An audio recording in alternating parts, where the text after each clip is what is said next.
Now the third part of cell is nucleus. Nucleus के बारे में अब हम लोग पढ़ेंगे.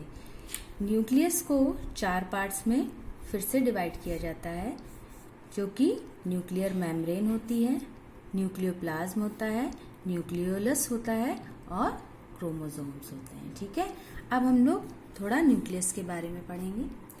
Nucleus is the most important component of living cell. Living cell में न्यूक्लियस बहुत इम्पॉर्टेंट कॉम्पोनेंट होता है. Nucleus is a large and spherical structure present in all cell. Nucleus जो सारे सेल्स में न्यूक्लियस बहुत लार्ज और स्फेरिकल स्ट्रक्चर में पाया जाता है. ठीक है, after staining it can be easily seen with the help of microscope.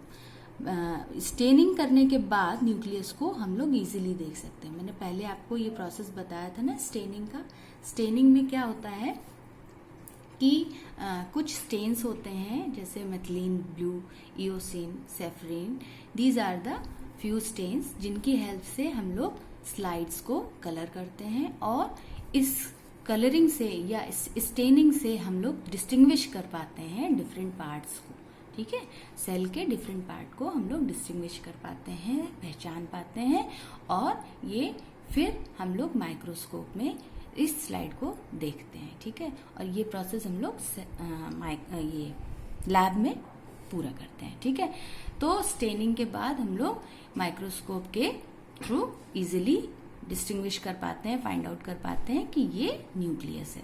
ठीक है, in animal cell nucleus lies at the center of the cell, whereas in plant cells it is present at the periphery of the cell due to the presence of large vacuoles. ठीक है, क्या होता है कि plant cells में ये animal cells में जो न्यूक्लियस होता है वो सेंटर में पाया जाता है. ठीक है, और जो प्लांट सेल होती है हमारी, उसमें पेरिफेरी की तरफ या साइड की तरफ पाया जाता है. ऐसा क्यों होता है? क्योंकि प्लांट सेल में जो वैक्यूल्स होते हैं वो बहुत लार्ज होते हैं. इनकी वजह से न्यूक्लियस पेरिफेरी की तरफ साइड में हो जाता है. ठीक है, अब वैक्यूल्स क्या होते हैं आप लोग इससे आगे डिटेल में भी पढ़ेंगे, मगर अभी फिलहाल मैं बता दे रही हूँ. वैक्यूल सैक लाइक स्ट्रक्चर होते हैं जिसमें मतलब लिक्विड्स या वेस्ट या फूड उस तरीके से स्टोर किया जा सकता है. ठीक है, ये प्लांट सेल और एनिमल सेल दोनों में पाए जाते हैं, मगर प्लांट सेल में ये लार्ज स्ट्रक्चर होता है, मतलब लार्ज शेप में पाए जाते हैं. ठीक है, तो now the nucleus consist of the following 4 parts. अब मैंने आपको पहले भी बताया और ये चीज अभी फिर बता रही हूँ कि न्यूक्लियस को 4 पार्ट, न्यूक्लियस के 4 पार्ट्स होते हैं. पहला पार्ट होता है nuclear membrane. Nuclear membrane. Nucleus is separated from cytoplasm by a membrane called nuclear membrane. Cytoplasm और साइटोप्लाज्म मैंने बताया था, सेल मेम्ब्रेन, फिर साइटोप्लाज्म और फिर न्यूक्लियस. अब न्यूक्लियस में क्या होता है? न्यूक्लियस सेपरेट होती है इस चीज से. Nucleus is separated from the cytoplasm by the membrane called nuclear membrane.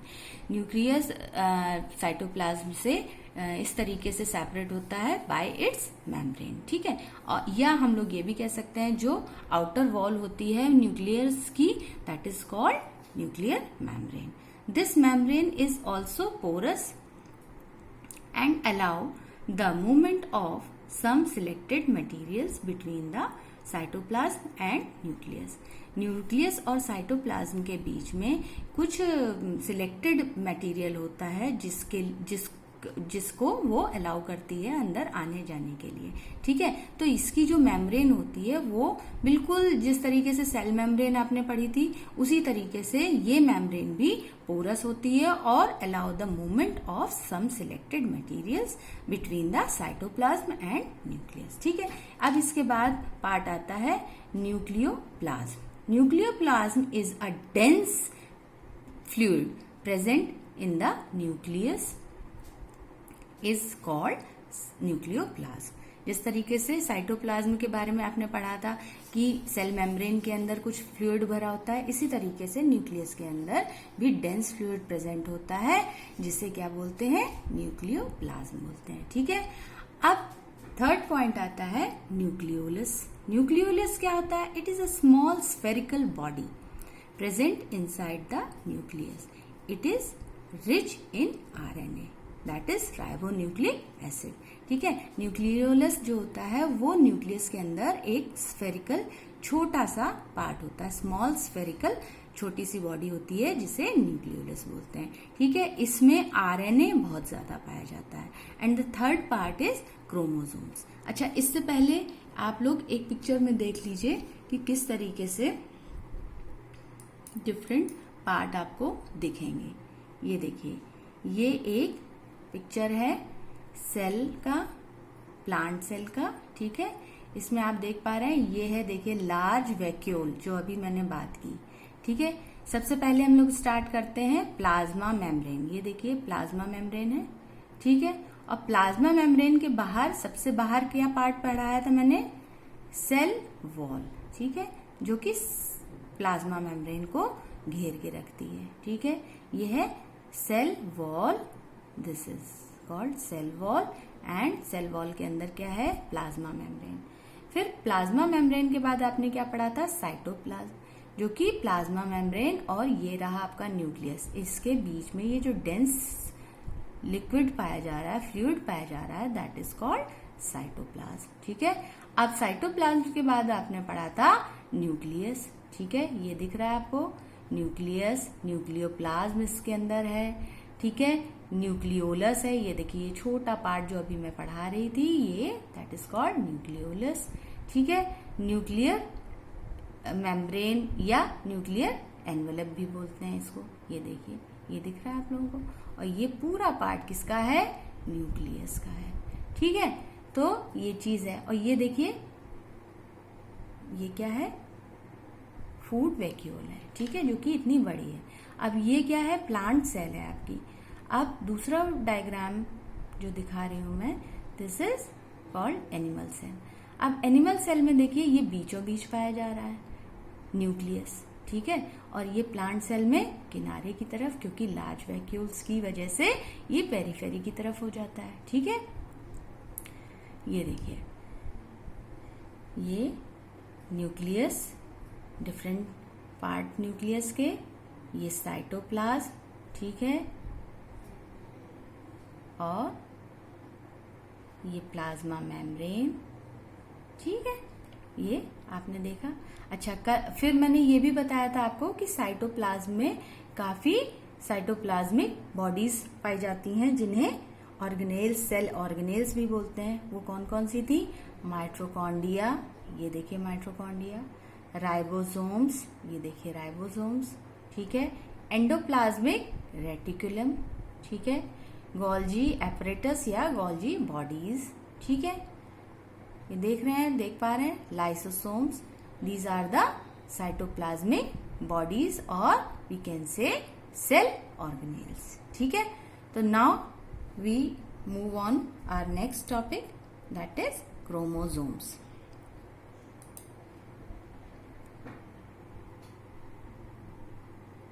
Chromosomes, last part of nucleus.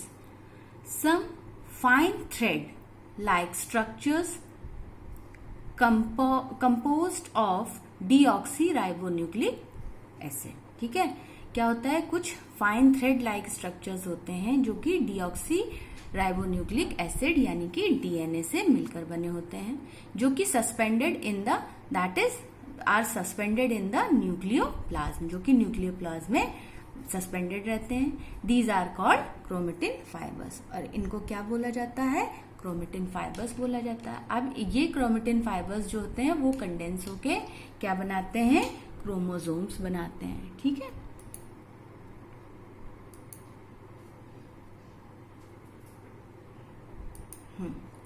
Chromosomes बनाते हैं, जो कि दीज क्रोमोसोम्स कैरी जीन्स। ये क्रोमोसोम्स जो होते हैं वो क्या कैरी करते हैं, जीन्स कैरी करते हैं। ये क्या होते हैं, जीन्स क्या होते हैं? Gene is a unit of inheritance in living organisms.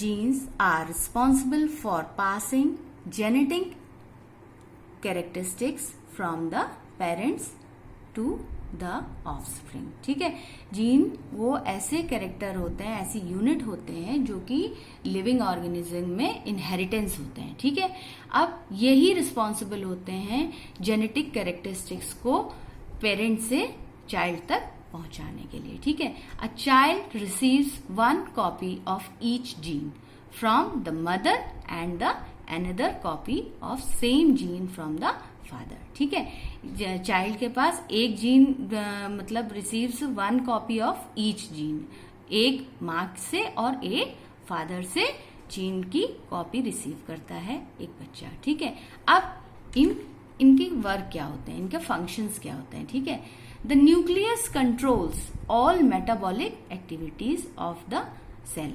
Cell की सभी मेटाबॉलिक एक्टिविटीज को कंट्रोल करता है. और दूसरा काम क्या होता है न्यूक्लियस का? It is responsible for passing genetic characteristics from the parent of the offspring. If a person has brown eyes, his son daughter में ऑल्सो हैव ब्राउन आईज. ठीक है, ये पहला काम तो हो गया मेटाबॉलिक एक्टिविटीज को कंट्रोल करना. और दूसरा काम क्या होता है? जो जेनेटिक कैरेक्टरिस्टिक्स होते हैं पेरेंट से बच्चे तक पहुंचने के लिए, उसके लिए भी रिस्पॉन्सिबल होता है. जैसे कि अगर किसी भी पर्सन की ब्राउन आईज है तो उसके बेटे की या बेटी की may also have a brown eyes, उसकी भी ब्राउन आईज हो सकती हैं. अगर if a woman has curly hair, her son और डॉटर में also have a curly hair. ठीक है, अगर किसी लेडी के कर्ली हेयर है तो उसके बच्चे के या तो बेटे के या बेटी के भी कर्ली हेयर हो सकते हैं. However different combination of genes from parent result in the different characteristic. इसी तरीके से जो डिफरेंट कैरेक्टरिस्टिक्स होते हैं हम लोगों को दिखने को मिलते हैं. ठीक है, तो अब ये टॉपिक हम लोगों का यहाँ पे खत्म होता है और नेक्स्ट टॉपिक हम लोग कल स्टार्ट करेंगे. और if you have any problem related to these topics so please ask me. Thank you so much.